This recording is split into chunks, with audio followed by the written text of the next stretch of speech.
vient ma passion pour la botanique, je vais vous retourner la question. Comment est-ce qu'on peut ne pas se passionner pour les plantes? C'est qu'on ne les connaît pas. Non, moi, je trouve ça naturel. Je découvre sans arrêt des choses nouvelles dans les plantes du monde entier. Et donc, ma passion, elle est spontanée, elle est naturelle. Ça m'étonne qu'il y ait si peu de botanistes. Dans ce festival, que j'aime bien par ailleurs, les animaux ont une place énorme, mais les plantes, très peu. Il faut savoir que les animaux ne pourraient pas vivre sans les plantes, mais que les plantes, s'il n'y avait pas d'animaux, elles s'en foutraient totalement. Ça irait mieux pour elles. Attendez, un petit détail tout de même.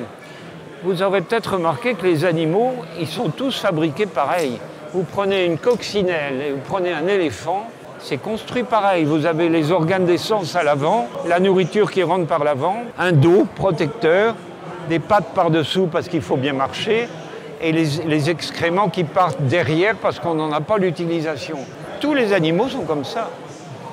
Donc c'est assez, je ne voudrais pas être méchant, mais c'est un peu monotone. Tandis que les plantes, on connaît jusqu'à 25 manières d'être une plante, totalement différentes les unes des autres. C'est plus varié, voilà. Il va falloir que petit à petit les gens s'habituent à ça. Et sur le plan esthétique, les plantes ont des beautés à nous montrer que nous ignorons. Si vous parcourez cette petite exposition, c'est des plantes très différentes. Il y en a d'Europe, il y en a beaucoup de tropicales parce que moi, mon site de travail, c'est les tropiques. Il y en a des grandes, il y en a des petites, il y en a de toutes sortes, il y en a des parasites. Ça, c'est des parasites, ça ressemble à des champignons. Mais voilà, c'est la diversité que je voudrais mettre en avant parce que quand on est en Europe, on s'imagine que toutes les plantes sont comme le chêne et le pin. Voilà, c'est pas vrai. Il ne faut pas confondre les plantes avec les plantes d'Europe. J'ai rien contre l'Europe, mais c'est pas suffisant.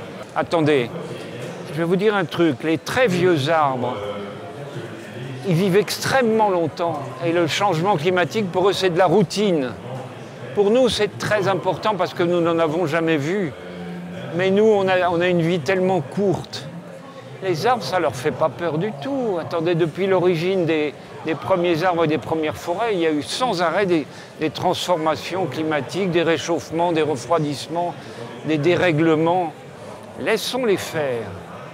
Il faut savoir que dans un grand arbre, il y a plusieurs génomes. Nous, vous avez votre génome, moi j'ai le mien, mais on n'en a qu'un. Dans un grand arbre, il y en a des centaines, des milliers, voire des centaines de milliers. Alors, ça permet de répondre à beaucoup de situations climatiques différentes. Les lianes m'intéressent énormément. Elles sont très mal connues. Vous êtes en forêt. Un arbre que vous voulez identifier, c'est pas gentil, mais très souvent, les botanistes l'abattaient, donc on pouvait le récolter. Maintenant, on ne l'abat plus, on a tendance à y grimper. Mais les lianes, vous ne pouvez pas. Les lianes, vous avez une liane, vous la coupez en bas, ça ne va pas tomber puisqu'elle est accrochée sur plusieurs arbres. Donc, c'est les plantes les plus mal connues.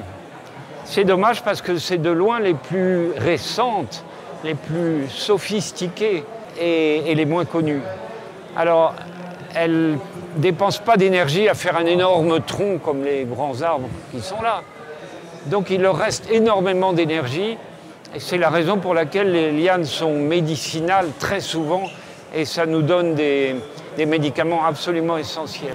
Alors effectivement, je n'étais jamais venu ici. C'est la première fois, mais donc je suis content d'y être. Ouais, je trouve que c'est bien, je suis très content d'être ici. Il y a quelque chose qui me gêne un peu, c'est encore une fois l'accent mis sur l'animal uniquement. Très peu de plantes. C'est pas logique, les plantes sont beaucoup. En biomasse, c'est surtout des plantes. Et puis encore une fois, les animaux, ils ne pourraient pas vivre sans les plantes. Je crois que dans l'avenir, il faudrait que ça soit un peu plus équilibré entre les deux.